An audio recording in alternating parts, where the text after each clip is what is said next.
Here on behalf of Verizon, a man who's certainly on the radar screens of so many NFL teams. He is Utah State quarterback Jordan Love. How are you, Jordan? How are you, sir? You doing well? Yeah, I'm good. How you doing? I'm doing well. I assume your 40 time is better than your Uber rating, correct? Jordan, or your Uber rating? It is. I bet. Is. I bet it is. I don't even know what my Uber rating is. Well, here's what we'll do: is when this is done, you take a look at it and you just let me know, and you can text it, and I'm sure it's better than my 454. My gosh, how many NFL teams? How many NFL teams would you say you have spoken to, Jordan? Give me an estimate.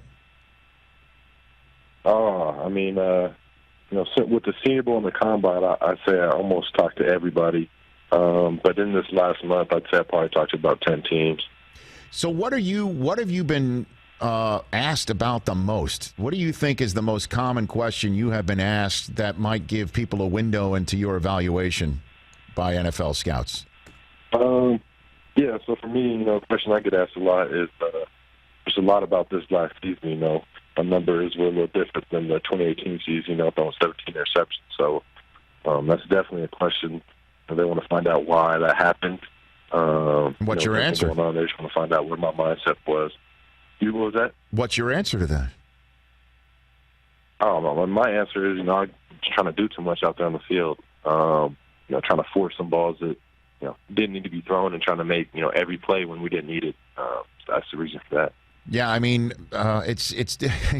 I mean, I always thought that when again the XFL was playing and a quarterback throws an interception, and they would have a sideline reporter go right up to the quarterback and say what happened. Sometimes it's not your responsibility, but you pretty much as a quarterback have to take it all the time, because that's what everybody's looking for in the NFL, is to take responsibility for it.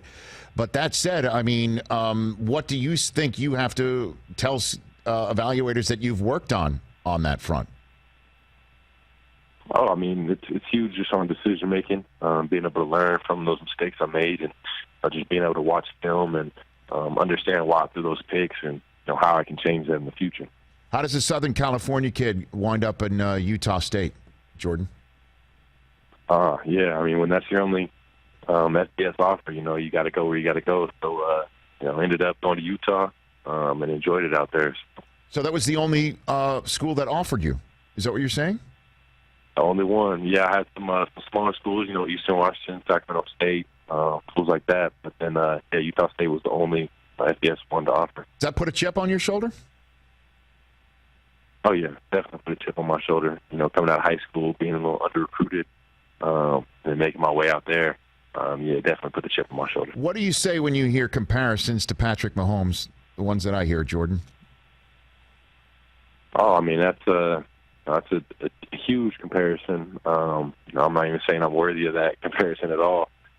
He's a fantastic player. And I love watching him, but it is what it is. They're going to compare me to whoever they want to compare me to at the time. So I don't have an opinion on that. I play how I play. So yeah. Jordan Love here on the Rich Eisen Show, the day of the 2020 NFL Draft. So, who was your guy growing up? Who have you modeled your game after, Jordan Love? I had a lot of guys growing up. I'll say the main one I grew up watching was Michael Vick. Love watching him, had the shoes growing up, and all that. So that was a huge part. But me, I watched everybody, Peyton Manning, Brett Favre, just trying to take bits and pieces of their game. Have you been connected with any of those guys? Have you spoken with any of those guys before or since? Peyton Manning. I was out there at the Manning Pass Academy camp over the summer. Mm-hmm. So Peyton and Eli were out there, and I was able to, chat it up with them and be out there working out with them. So that was a pretty cool experience. Well, what'd you pick up from them? What pieces of advice did they give you that you were able to take and maybe put into real time for you? Oh, for me, I picked up a lot. They're dropping just little knowledge bombs on us all week, whether we're out there throwing on the field, fundamentals. We got a little classroom time where we can go in there and just pick their brains and ask some questions, about how they watch film, how they study, and just try and get better every year. So I was able to learn a lot from them. What's the strangest question you were asked in this combine evaluation period, Jordan Love? Yeah, for me, I I was kind of bummed I didn't get asked any crazy questions. I was hearing about them and whatnot, but I didn't get asked any ones. But the craziest one I heard somebody got asked was, he was up there drawing a play up for the coaches, and one of the coaches said, "What would you do if I punched you in the face right now?" So, Jordan, what would you do if I punched you in the face right now, Jordan? Hey, I'd have to take it right now, I guess. Oh, man. Remember that. If I was Are you serious? Are you serious? A coach from like that's a political answer right there. Are you so a kid is drawing up a play. This is at the combine then, I imagine, if we're talking about face to face and an actual threat that to carry out physical contact would be feasible. So that's what you heard? You heard that from the prospect who was asked that very question? Yeah. So then they throw some crazy question at you just to try and get in your head and see how you react to things in different situations. For me, one of the ones they threw they said like 5 different words instead of just say the first thing that comes to your mind when you think of it. So that was different for me, but they just kind of want to see how you react to it. Right. Yeah. I don't know what you glean out of that, but so last one for you on that. So I imagine it's a fellow member of the quarterback class of the 2020 draft who got asked that question. No, it wasn't a quarterback. This was one of the guys I was down there training with. I can't even think which one it was. We're in a big room doing all the whiteboard stuff and classroom stuff, and we were just talking about questions we got asked. All right. Yeah. So before I let you go, Jordan, what is the one thing you've heard about your evaluation that you think is unfair that I could give you the floor right now here on the Rich Eisen Show to address and say, you know what, I don't think that part of my evaluation is accurate, and I'd like to, on behalf of myself and everybody that's on Team Jordan Love, correct that before the draft tonight? Oh, man. I mean, maybe that I'm not, maybe smart enough to play in the NFL, able to break down defenses and, learn an NFL offense just based on, the offense I ran in Utah State, the no-huddle tempo offense, not the huddle.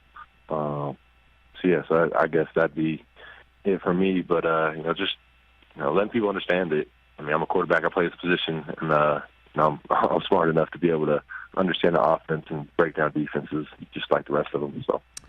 And you're here on behalf of Verizon. They're helping you get everybody together for your drafting tonight, essentially? Oh, yeah. Verizon, they helped me a lot. As you know, the draft is, at our house, small groups with quarantine going on. So Verizon just helped me, stay connected with everybody with, give me a phone to be able to, talk to my friends and my family that aren't able to be with me. So they're helping me out a lot. Well, Jordan, we've never met. This is the first time that we have. I imagine this is going to be the first of many. And I will unsolicitedly tell you, as a veteran of being around drafts, if you're, I hope you get drafted as high as you want. If your draft night may be longer than you would like or expect, some of the all-time greats have waited a very long time to hear their name called.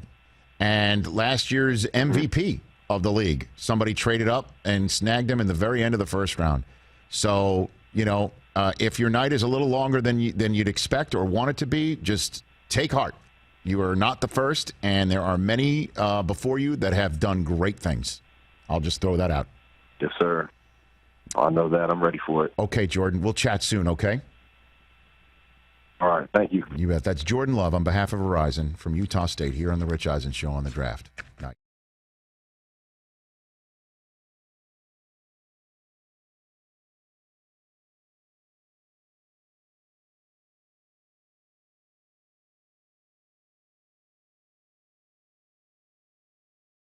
Hi, I'm Mike Tirico, and thanks for watching.